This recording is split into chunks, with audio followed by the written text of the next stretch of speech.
Europe లో భారతీయులకు free education. మరిన్ని వివరాలకు విదేశ్ కన్సల్ట్ 9676502888. నమస్తే రచిత గారు. నమస్తే ఉషా. చాలా మంది భార్యలకు ఉండే సర్వసాధారణమైన కంప్లైంట్ ఏంటి అంటే ఒక్కొక్కరికి ఒక్కొక్క పాయింట్లో కోపం వస్తూ ఉంటుంది భర్తల పైన. సో అందుకోసమనే అడుగుతున్నాను, భార్య పక్కన ఉన్నప్పుడు అసలు భర్త చేయకూడదు ఏంటి అంటారు? ఎందుకు అంటే ఇంట్లో ఉన్న వాళ్ళు నచ్చింది వాళ్ళు చేస్తూ ఉంటారు, సరదాగా బయటకని తీసుకెళ్ళినా వాళ్ళ పనిలో వాళ్ళు ఉంటూ ఉంటారు. దానివల్ల తెలియకుండానే మిస్కమ్యూనికేషన్స్, చాలా పెద్ద డ్యామేజ్ జరుగుతుంటుంటుంది. ఒకరిపైన ఒకరికి అసహ్యం, విరక్తి వస్తూ ఉంటుంటాయి. ఏ పనులు చేయకుండా ఉంటే మంచిది అంటారు అసలు? It's a very needed, much needed. అంటే ఇప్పుడు మన భార్యాభర్తల బంధం మీద విపరీతమైన ట్రోల్స్, విపరీతమైన జోక్సే యాక్చువల్లీ ఒక్కొక్కళ్ళ ఇళ్లలో విపరీతమైన యుద్ధాలకు దారితీస్తుంటాయి. సో మీరు అడిగిన క్వశ్చన్ నాకు తెలిసి భార్యల కంటే ఇది భర్తలకి ఒక క్యాటలాగ్ లాగా పనిచేస్తుంది. క్యాటలాగ్ అంటే ఓకే, ఇది నేను చెయ్యట్లేదా, చెక్ లిస్ట్, ఎందుకా కోపం వచ్చేది, నేను బాగానే ఉన్నాను కదా, నేను బాగా చూసుకుంటాను కదా అనుకుంటారు కదా. సో భర్తలకి ఈ ఒక్కసారి చెక్ లిస్ట్ పెట్టుకోండి, ఈ లిస్ట్లో ఏదైనా మిస్ అవుతుందా, it's a good check points. So ఏంటి, యాజ్ ఎ విమెన్గా చిన్నప్పటి నుంచి ఒక డాటర్గా పెరిగినప్పుడు ఒక ఇంట్లో మగవాళ్ళు ఏం చేస్తారు, తర్వాత పెళ్ళయ్యాక మన హస్బెండ్ అరౌండ్గా తీసుకుంటే మనకి ఎక్కడ పెయిన్ వస్తుంది అని నేను చెప్పే పాయింట్స్లో మనకి వచ్చే కామెంట్స్లో నాకు తెలిసి 99.9% పాజిటివ్ కమెంట్స్ వస్తున్నాయి. అంటే ఎవ్రీబడి ఈజ్ కోరిలేటింగ్. ఎక్కడ మీరు అన్నారు చూడు, ఏదో ఒక పాయింట్లో ఖచ్చితంగా ఉంటుంది. యాజ్ ఎ సైకాలజీ చేసిన ఇన్ని రోజుల కౌన్సిలింగ్ ఎవరెవరు మాట్లాడుతుంటారు వైఫ్స్. సో అన్నిటిని పారామీటర్స్ తీసుకుంటే ఇప్పుడు మనం చెప్పే పాయింట్స్ ఖచ్చితంగా జెంట్స్ ఆమోదించాల్సిందే, ఆమోదిస్తారు కూడా. కరెక్ట్ అని అనే ఒక పాజిటివ్ థాట్ తోటి నేను ఇది ఇస్తున్నాను. సో దీంట్లో ఫస్ట్ ఏంటి అంటే the basic thumb rule, ignoring. వైఫ్ని పక్కన ఉన్నప్పుడు అసలు మనిషి ఉన్నదా లేదా అనే ఒక వాల్యూ లేకుండా, అంటే ఒక సోఫా, ఒక ఫ్రిడ్జ్, ఒక అలా ఉండే వాళ్ళు కూడా ఉన్నారు. వస్తువుల్లాగా ఒక మనిషి అంతే వస్తుంటుంది పోతూ ఉంటుంది, అది ఇంకా అదే రొటీన్గా మెషిన్ లాగా. అయితే ఆ ఇగ్నోర్ చేయటమే కాకుండా ఒక ఉద్దేశాన్ని చెప్పింది, ఫీలింగ్స్ని షేర్ చేసుకుంది, తన ఒక అభిప్రాయాన్ని చెప్పింది ఫర్ ఎగ్జాంపుల్, అసలు దాన్ని మిస్కన్సిడర్ అంటే ఇంత కూడా కన్సిడర్ చెయ్యరు. అంటే అసలు నీకు తెలియదు పో, నీకు ఏంటి, ఇదే ఎక్స్ప్రెషన్, ఇదే టోను, ఇదే మాడ్యులేషన్ ఎంతమంది వైఫ్స్ ఫేస్ చేస్తున్నారో ఇది విన్న ప్రతి ఒక్కళ్ళు ఒక చిన్న కళ్ళల్లో ఒక తేమ అయితే రావడం జరుగుతుంది. అది మోతాదులు బట్టి ఉంటుంది. కొంతమంది చిన్న దగ్గరే అనేస్తారు, పెద్దవి విషయాలు డిస్కస్ చేస్తారు కొంతమంది హస్బెండ్. కొంతమంది అయితే మనిషిని ప్రతి ఒక చూపు, ఒక మాటతో చివుక్కుమనేటట్టు పదే వాళ్ళని డిస్రెస్పెక్ట్ చేయడం జరుగుతుంది. కమ్యూనికేషన్ ఈజ్ ద కీ ఈ రిలేషన్లో. దౌర్భాగ్యం ఏంటంటే ఒకే రూఫ్ కింద ఉంటాము, కమ్యూనికేషన్ సరిగ్గా ఉండదు. అంటే భార్య అనుకున్నది చెప్పే అంత స్వతంత్రం నువ్వు ఇవ్వట్లా. ఒకవేళ ఆవిడ చెప్పినా నీకు అసలు అంటే అటెంటివ్ లిజనింగ్ ఉండదు. అటెంటివ్ లిజనింగ్ అంటే ఇప్పుడు ఆమె ఏదో చెప్తుంటుంది, ఇగో ఇది ఇవాళ ఇది అయిందండి, లేకపోతే మన పిల్లగాడికి ఇదిగో కాలేజీలోనో స్కూల్లోనో ఇలా అయింది, లేకపోతే అప్పకి ఏదో చెప్పుకుంటుంది సోదా, లేకపోతే రియల్గా వ్యాలిడ్ కూడా ఉంటాయి. అసలు వీళ్ళకి చెవుల్లోకి ఎక్కదు. ఎందుకంటే ఫోన్ పట్టుకోవటమో, పేపర్ పట్టుకోవటమో, లేకపోతే ఈమె చెప్పేది ఏ రకంగా కూడా అది వాల్యూ ఉండదని ప్రీజడ్జ్ చేసేసాడు ఈమె. అంటే నాకు ఏ రకంగా బెనిఫిషియరీ కాదు, వాల్యూ సజెషన్ కాదు, మనిషి కాదు, ఆమె మాటలు కూడా కాదు అని చేయడం అనేది చాలా బాధపడాల్సిన విషయం. ఎందుకంటే నువ్వు పెళ్లి చేసేసుకున్నావు, నీ భార్య అంటే నువ్వు ఆమె ప్రతి ఒక్క పదం, ఆమె ఒక వ్యాలిడేషన్ అనేది ఇంపార్టెంట్, కానీ అది చెయ్యరు. రిక్వెస్ట్ ఏంటంటే యూ నీడ్ టు అబ్జర్వ్. ఈ వ్యాలిడేషను, కమ్యూనికేషను, తర్వాత అటెంటివ్ లిజనింగ్ ఎప్పుడైతే అంటే ఖచ్చితంగా విని ఆమె చెప్పే ప్రతి మాట విని అవసరమైన ఏదైతే డిస్కషన్ ఉంటుందో దాన్ని ఖచ్చితంగా కూర్చొని అంటే విపులంగా డిస్కస్ చేసినట్టయితే ఆ ప్రాబ్లం అక్కడికి సాల్వ్ అయ్యి ఆమెను ఇగ్నోర్ చేసిన అనే కోపము అది అంచెలంచెలుగా పెరిగి గొడవలకు దారితీయకుండా ఉంటుందని మనము ఖచ్చితంగా చెప్పుకోవాల్సిన విషయం. సెకండ్ ఏంటి అంటే మనిషికి, భార్యకి సపోర్ట్గా నువ్వు ఎంతమంది ఉంటున్నారు. సపోర్ట్ అనగానే మేడం మీరేంటి సపోర్ట్ అని ఎందుకు అంటున్నారు, మేము పొద్దున్న లేచిన దగ్గర నుంచి పోయి ఉద్యోగాలు రోడ్డు మీద తిరిగి ఆఫీసుల్లో తిరిగి అదే కదా మేము తీసుకొచ్చేసి రేషన్ తెస్తున్నాము, లేకపోతే ఎక్కడికన్నా వెళ్ళేటప్పుడు బండి మీద నడుపుకొని వెళ్తున్నాం. అది కాదు సపోర్ట్ అంటే. సపోర్ట్ అంటే ఏంటంటే తనకి ఎమోషనల్ సపోర్ట్. తనకి ఎమోషనల్ సపోర్ట్ అంటే శారీరకమైన ప్రాబ్లమ్స్ అంటే ఎప్పుడైతే తనకి పీరియడ్స్ అంటే ఈ పనికిరాని రోజులు అంటారు కదా, పీరియడ్స్లో ఉన్నప్పుడు ఉండే హార్మోనల్ చేంజెస్లో ఉండే ఎమోషనల్ అక్కడి నుంచి మొదలు పెడితే తనకి ఏదైనా తలనొప్పి కానివ్వండి, జ్వరం కానివ్వండి, దగ్గు కానివ్వండి, అక్కడ దాకా ఆరోగ్యపరమైన సమస్యలు పక్కన పెడితే ఇంకా పక్కన అమ్మ తరపు వాళ్ళు ఇబ్బంది పెట్టారా, అన్న ద్వారా ప్రాబ్లం వచ్చిందో, అక్క ద్వారా వచ్చిందో, లేకపోతే మీ అక్క చెల్లి ద్వారా వచ్చిందో, మీ అమ్మ ద్వారా వచ్చిందో, చుట్టుపక్కన ద్వారా వచ్చిందో, నీ కొడుకో కూతురో చిబుక్కుమనే మాటలు అన్నారో, ఎవరికి చెప్పుకోమంటావు?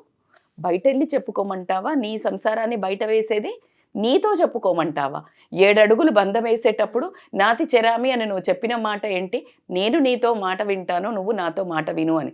మరి నీకంటే మోస్ట్లీ 3 నుంచి 5 ఏళ్ళలో 10 ఏళ్ళలో 7 ఏళ్ళలో 2 ఏళ్ళలో పెద్దగా ఉండడం ఎందుకు చేశారు అంటే నీకు మెచ్యూరిటీ ఉంటుంది, నువ్వు భార్య మాటకి అర్థం చేసుకొని ఆ సంసారాన్ని చక్కగా తీసుకెళ్తావు అనే ఉద్దేశంతో తీసుకెళ్ళడం జరిగింది. మరి నువ్వు చేసేది ఏంటి?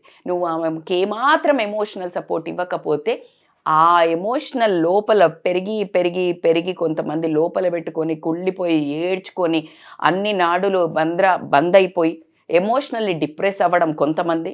ఇదే ఎమోషనల్ సపోర్ట్కి బయట రిలేషన్స్ని వెతుక్కోవటం ఇంకొక ఆప్షన్. సో కాబట్టికి it is not a small thing. కాబట్టికి ఆవిడ అంటే నేనున్నాను నీ ఛాలెంజెస్లో, నీ ఒక జాయ్ మూమెంట్స్లో. ఫర్ ఎగ్జాంపుల్ కష్టం వచ్చినప్పుడు ఇందాక మాట్లాడుకున్నాం జాయ్ కూడా, నీ పిల్లలు ఏదో సరదాగా అలా లేచి పడ్డారు, నీకు ఫోన్ వాడు నడుస్తున్నాడు అప్పుడే లేచి ఏదైనా చేశాడు, అమ్మ అన్నాడు, లేకపోతే ఇంకేదో చేశాడు చక్క ముద్దు పని. తల్లులకి ఎలా ఉంటుంది ఉత్సాహం భరించలేము అసలు. ఎంబటే ఫోన్ చేసి ఏమంటే ఇదిగో నీ సంతోషం, అటువైపు వాయిస్ నోరు మూసుకొని పెట్టాయి ఫోన్, పిచ్చానికి ఏమన్నా పని లేదా, ఎక్కడు నో డౌట్ ఉండుంటావు. ఒక్కటే సెకండ్గా ఇంత అరిచే బదులు ఏంటో వింట అయిపోయింది కదా. So be there for her joyful moments కానీ ఛాలెంజెస్లో కానీ ఉండటం కనుక ఎప్పుడైతే చేస్తావో అంటే నీ కమిట్మెంట్ని చూపించాల్సింది ఇంక ఇలాంటప్పుడే కదా ఆ రెండిట్లలో. సో కాన్స్టెంట్ సపోర్ట్ భార్యకి ఉండటం అనేది చాలా చాలా ఇంపార్టెంట్. ఇది చాలా మందికి నచ్చే topic. Take it for granted అంటే ఏంటి అంటే అసలు ఒక అంటే యూ హ్యావ్ టు అప్రిషియేట్ అంటే నువ్వు ఈరోజు వంట చేసావు రోజు పొగుడతారా మేడం అంటే ఎవరైనా ఇంటికి పోతే ఏదైనా కొంచెం చెయ్యంగానే బాగుందండి సొల్లు గార్చుకుంటూ చెప్తావు. పక్కింటి వాళ్ళు పంపిస్తే దాని మీద ఎన్ని వస్తాయో, పక్కింటామో సాంబార్ పంపంగానే బాగుంది అన్నారు అని. Why not? నేను మొన్న వీడియోలో కూడా చెప్పాను, మీ పిల్లలకి కానీ ఎవరికి కానీ వంట చేయటం 15 డేస్కి ఒకసారైనా నువ్వు చేస్తే ఆ కష్టం అది నువ్వు అంత కష్టపడ్డ తర్వాత కుదిరినా కుదరకపోయినా నువ్వు తినకపోయినా ఎలా పెయిన్ ఉంటుంది అది. Why not? నీకు అరే రెగ్యులర్గా షెఫా రోబోనా రోజు ఒకేలాగా రావడానికి? నువ్వు రోజు ఒకేలా ఉంటున్నావా? So why not consider other people thing? నువ్వు అక్నాలెడ్జ్ చేయటం అనేది చాలా చాలా important. Take it for granted మాత్రం ఉండకూడదు. ఎప్రిషియేషన్, బాగున్నావనో నువ్వు చేసిన పని బాగుందనో, అసలు నువ్వు నా జీవితంలో ఉండడం వల్ల ఏమేమి హ్యాపీ అయింది నా లైఫ్ కాదంటా బాబుషా. ఒక లేడీ లేని రోజు ఏం జరుగుతుంది ఒకసారి. ఈరోజు మార్నింగ్ నేను ముందు పొద్దున లేచినప్పుడు నాకు బ్రేక్ఫాస్ట్ కాఫీ టేబుల్ మీదకి వచ్చింది బికాస్ ఆఫ్ యూ. నా పిల్లలు ప్రాపర్గా లేచేటప్పుడు అమ్మ వాయిస్ ఉంటుంది, ఒక చంద్రముఖిలాగా ఉంటుంది పొద్దున అమ్మ అవతారం, లేడీ అవతారం. రే ఇల్లేండ్రా, ఒరే ఇల్లు ఇవ్వండి, ఎవరు పనేరు, డా డా డూమ్ డామ్, పూజ చేసేదా, దోశ చేసేదా, ఇది చేసేదా. షీఈస్ లైక్ ఎ దుర్గా మాత అని 8 hands. అప్రిషియేట్. ఒక్క రోజు నువ్వు ఆ పనులు చేసి చూపించు. ఫుల్ చోర్స్ చేసే మగవాళ్ళని నేను అప్రిషియేట్ చేస్తాను. నేను చెయ్యని వాళ్లకు, డిస్రెస్పెక్ట్ చేసే వాళ్లకు, ఎకనాలెడ్జ్ చెయ్యని వాళ్ళకి చెప్పేది అప్రిషియేట్ అండ్ ఎకనాలెడ్జ్. నువ్వు నా లైఫ్లో ఉండటం వల్ల నా లైఫ్ బ్యూటిఫుల్ అయింది. ఈ ఒక ఇల్లు అనకూడదు, ఒక నార్మల్గా 4 గోడల్ని ఇల్లు చేసావు.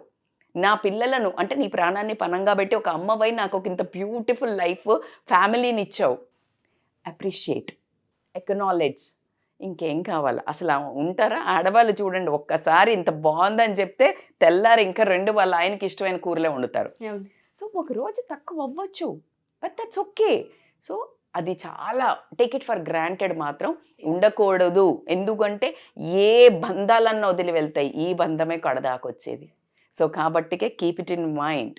అండ్ ఇంకొకటి ఏంటంటే చాలామంది క్రిటిసైజ్ చేస్తుంటారు, ఓవర్ క్రిటిసైజ్.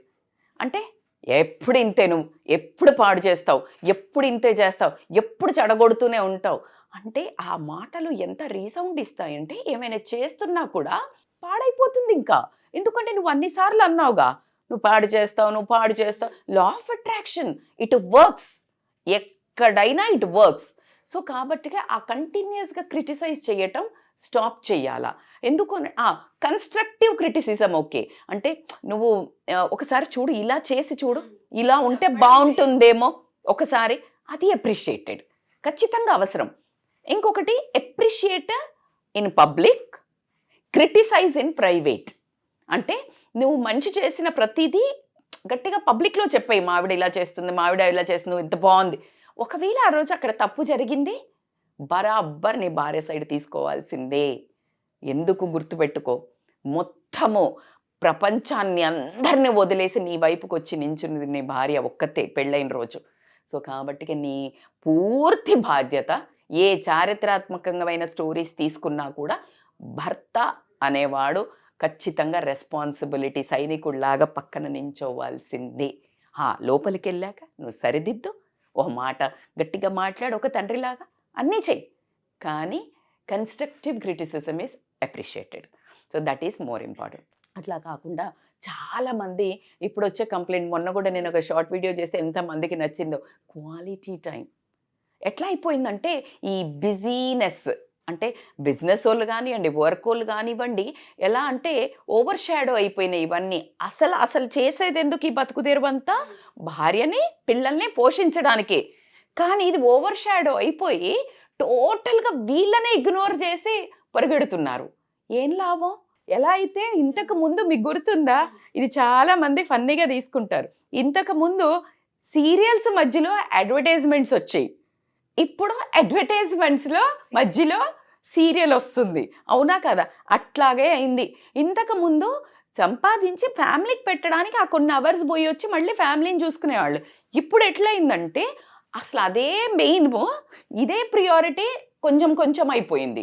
సో అది ఒకసారి quality of time is very very important. ఎంత క్వాలిటీ ఆఫ్ టైం ఎందుకు ఇంపార్టెంట్ అంటే, నువ్వు అదే పెళ్ళి కాక ముందు కానీ వేరే అప్పుడు కానీ నీ ఫ్రెండ్స్కో నీ వేరే ఫ్యామిలీకో అసలు సంబంధం లేని వాళ్ళకి ఇచ్చేంత ప్రియారిటీ అసలు వైఫ్కి ఇవ్వరు. పెళ్ళి అయిన తర్వాత అంబడిబడి పెళ్లి చేసుకుంటారు, లవ్ మ్యారేజెస్ అయిపోయిన తర్వాత ప్రేమ పోయింది, లేకపోతే పెళ్లికి ముందు ఒక 1 year తిరుగుతారు, 6 నెలలు తిరుగుతారు, సంవత్సరం తిరుగుతారు, పెళ్ళైన దగ్గర నుంచి కథం మారిపోయాడు అని ఎన్ని ట్రోల్స్ చూడట్లేదు, ఎన్ని జోక్స్ చూడట్లేదు మనం.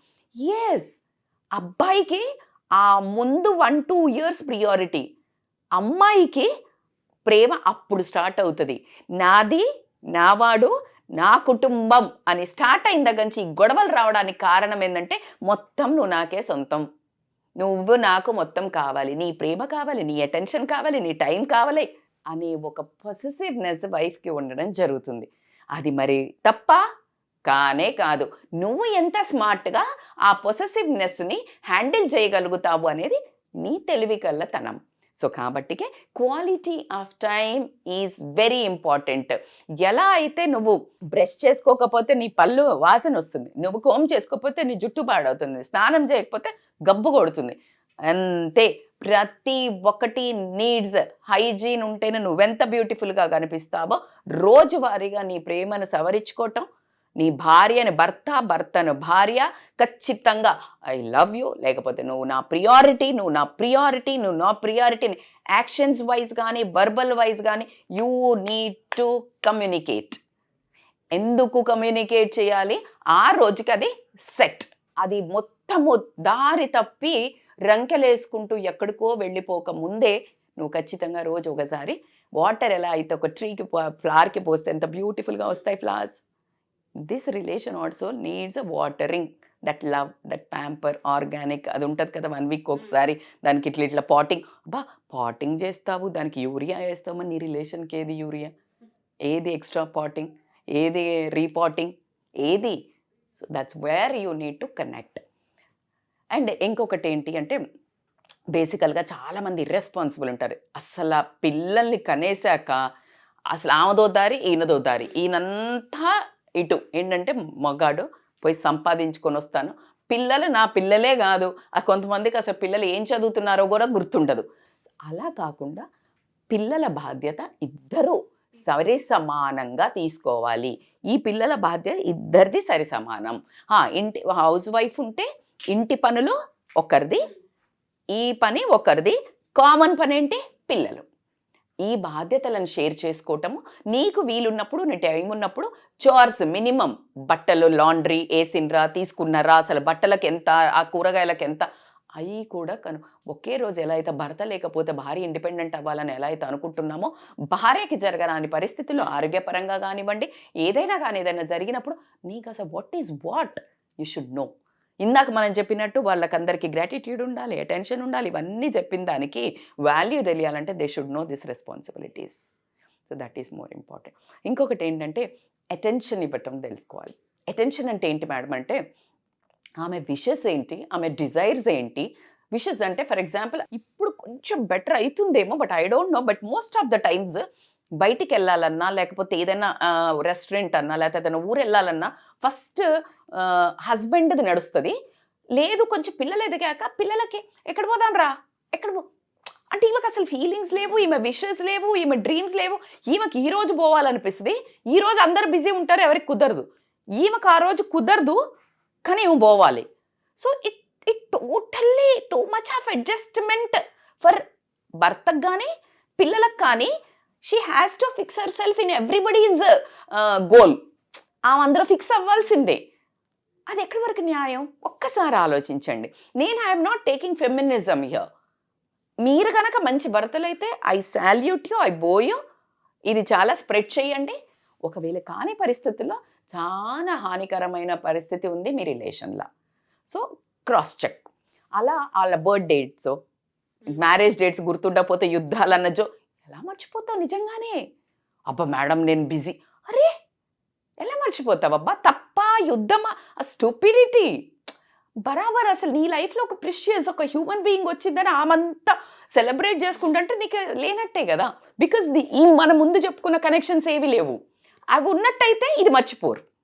సో దట్ ఈస్ లైక్ చిన్న సర్ప్రైజెస్, చిన్న చిన్నగా నువ్వు ఊరికే షాపింగ్ చేసుకొని రా, లేకపోతే కూరగాయలు కట్ చేయి, లేకపోతే టీ పెట్టి, ఇలాంటివి చాలా ఇంపార్టెంట్. ల్యాక్ ఆఫ్ ఎఫెక్షన్ ఇంకొకటి. అంటే ఎలా ఇద్దంటే పోను పోను హనీమూన్ పీరియడ్ పెళ్ళైన తర్వాత 6 నెలలే, సంవత్సరమే, 2 ఏళ్ళే అనుకుంటారు కదా, సరసం విరసం ఇలా పెట్టుకోవటం, లేకపోతే అమ్మ అక్కడ ఉంటే అలా సైగలు చేసుకొని అత్తగా, అవన్నీ 2-3 ఏళ్ళకి మొత్తం పాత పడిపోతాయి. ఎలా పాత పడతాయి? నీ భార్యేగా, మరి నువ్వే పాత పడిందని నీకే ఇంట్రెస్ట్ పోతే, మరి ఆమెకి ఇంట్రెస్ట్ పోతే ఆ రిలేషన్లో బ్యూటీ ఏంటి? The physical connection is very very very very important అనేది. కానీ దౌర్భాగ్యం ఏంటంటే దాన్ని ఓన్లీ ఫర్ ఏదో వాళ్ళ కోరిక తీర్చుకోవడానికి, it's a night in the bed లాగా అట్లా ఒక ఫ్రేమ్ చేసేసి ఆ బ్యూటీ అనేది అంటే దాని మీద లేడీస్కి వెగట పుట్టేటట్టు చేసిన పరిస్థితి మగవాళ్ళల్లో ఉంది. అంటే బేసికల్గా కూర్చున్నప్పుడు ఒక హగ్గో ఒక కిస్సో పోయేటప్పుడు, లేకపోతే చిన్నగా దగ్గర తీసుకోవడమో, చెయ్యి పట్టుకోవడమో, ఖాళీ అంటే పిల్లల ముందు అట్లా వల్గర్గా కాదు. You need to show her that physical language. Because అప్పుడే ఓకే నేను ఇంకా బాగున్నాను, నాకు ఇంకా అటెన్షన్ ఇస్తున్నా, ఆ ఫీల్ అనేది ఆమె కేర్ తీసుకోవడానికి, సన్నగా ఉండడానికి, హెల్దీ ఉండడానికి, మంచిగా డ్రెస్ అవ్వడానికి ఉపయోగపడుతుంది. ఓ బోల్డన్ని వీడియోలు వస్తున్నాయి, నైటీలు వేసుకొని తగలబడతారు అది ఇది అని. అఫ్ కోర్స్ యార్ nobody is there to complement.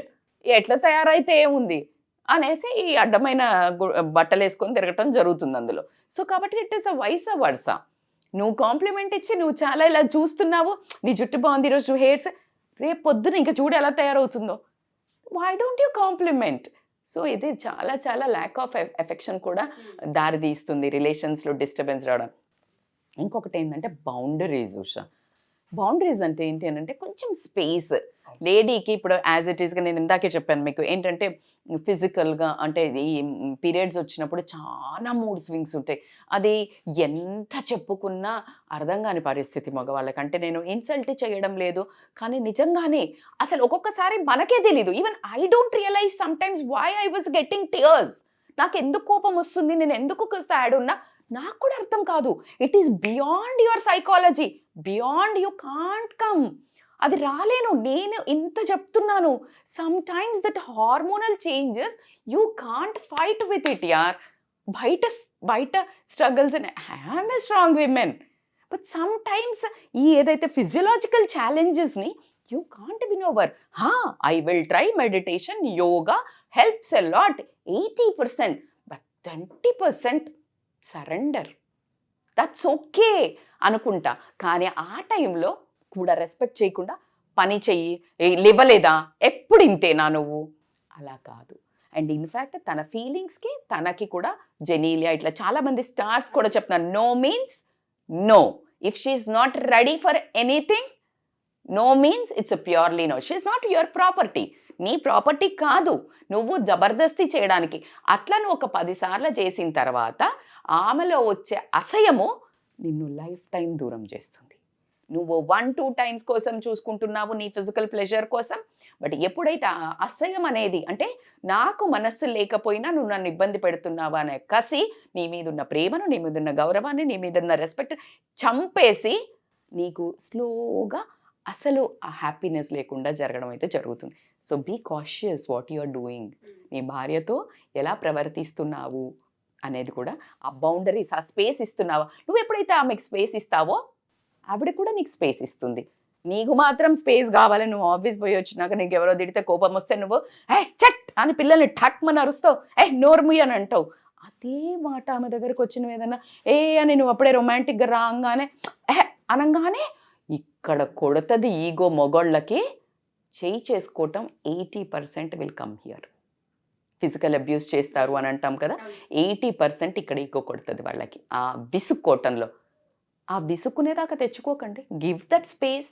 ఆ మూడ్లో ఉంది, చక్కగా వెళ్ళి ఒక టీయో, చిన్న మసాజో, చిన్నగా కాళ్ళు నక్కడం, ఏదో చెయ్యి, కొంచెం ఆయిల్ సెట్. ఈ ఓపిక లేదు. సో ఇలాంటివి చాలు. అండ్ ఫైనల్గా మోస్ట్ ఆఫ్ ద గొడవలు పెద్దగా అయిపోయి డివోర్సెస్ దగ్గరికి వెళ్ళి ఇట్లా కొట్టేదంత వరకు ఎక్కడ వస్తాయంటే సారీ అపాలజీ చెప్పాం. ఎందుకంటే మగ పుట్టినాం. అసలు ఏ పురాణాల్లో కూడా ఎక్కడ కూడా రాసిన సందర్భాలు కూడా లేవు. ఏది మగ అయినా అసలు అలా సారీ చెప్పకూడదు, అహంతో ఉండాలి అని ఎక్కడ కూడా. ఏ దేవుళ్ళ హిస్టరీలు తీసుకున్నా అసలు ఆడవాళ్ళ కోసం ఇట్లా పడిపడి అంటే అట్లా ఉండిన అంటే సత్యభామ కాళ్ళు పట్టుకున్న శ్రీకృష్ణుని దగ్గర నుంచి మొదలు పెడితే అసలు పార్వతీదేవిని ఇన్సల్ట్ వాళ్ళ నాన్న చేస్తే కూడా పోయి గొడవ పెట్టుకుని దక్ష మహారాజుని నరికేస్తే అక్కడి నుంచి ఎంత పెద్ద స్టోరీలు సృష్టించిన కల్చర్ మనది. భార్యని రెస్పెక్ట్ చేయడానికి, భార్య కిందకి తల వంచడానికి ఏ దేవుళ్ళే తక్కువ కాలేదు. నువ్వెంత నిన్ను నమ్ముకొని వచ్చిన వైఫ్కి నువ్వు తప్పు చేసినాక కూడా నా ఒక ఈగో, అహంకారం అనే ఒక పదంతో నువ్వు సారీ చెప్పకపోవడం వల్ల ఆ బంధం పునాదులే కదలటం జరుగుతుంది. కొన్ని విషయాల్లో అర్థం చేసుకోలేదు, రియలైజ్ కాలే మిస్టేక్ను కూడా, మిస్టేక్ చేసి రియలైజ్ కాకపోతే వచ్చే కసి భార్యను ఖచ్చితంగా డివోర్స్ దగ్గరికి తీసుకుపోయిన కుటుంబాలు ఎన్నో ఉన్నాయి. సో కాబట్టికి అపాలజీ చెప్తే ఖచ్చితంగా ఆ బంధాన్ని ఇంకా నువ్వు కొనేసినట్టే, ఎక్కువ డిపాజిట్ పెట్టి. కాబట్టికి ఏ చిన్నతనము కాదు. సో కాబట్టికి నేను on this healthy note I want to end this. ఈ 10 పాయింట్స్లలో ఖచ్చితంగా ఎవ్వరము దైవాంశ సంభూతులమైతే కాదు. మైనస్ పాయింట్స్ ప్రతి ఒక్కళ్ళకు ఉంటాయి. ఇది నేను భర్తల సైడ్ నుంచి చెప్పాను. అంటే ఇలా ఉంటే బాగుంటుంది, ఇలా నెగ్లెక్ట్ చేయొద్దని. ఖచ్చితంగా మళ్ళీ వీడియో మనం భార్యలు కూడా ఎలా ఉండాలో చేస్తాం కాబట్టి, ఎందుకంటే ఇందులో ఎలాంటి డిస్క్రిమినేషన్ లేదు మనకి జెండర్గా. హ్యాపీ ఫ్యామిలీస్, హెల్దీ రిలేషన్స్ ఉంటే పిల్లలు హ్యాపీ అండ్ హెల్దీగా గ్రోత్ అయ్యి సక్సెస్ఫుల్ పిల్లలు తయారవుతారని చిన్న అటు తిరిగి ఇక్కడికే వస్తాం కాబట్టి గ్యాడ్జెట్స్, టీవీలు బంద్ చేసి క్వాలిటీ టైం స్పెండ్ చేసి వండర్ఫుల్ రిలేషన్స్ని డెవలప్ చేసుకుంటారని చాలా ఆశిస్తాను ఇది థ్యాంక్ చూసి. యూ సో మచ్ రచిత గారు. చాలా మంది కపుల్స్కి ఈ వీడియో అంకితం అని చెప్పుకోవాలి. Sure, cross correct. చెక్ చేసుకోవచ్చు. Thank you ma'am. Thank you so much. Thank you so much Usha.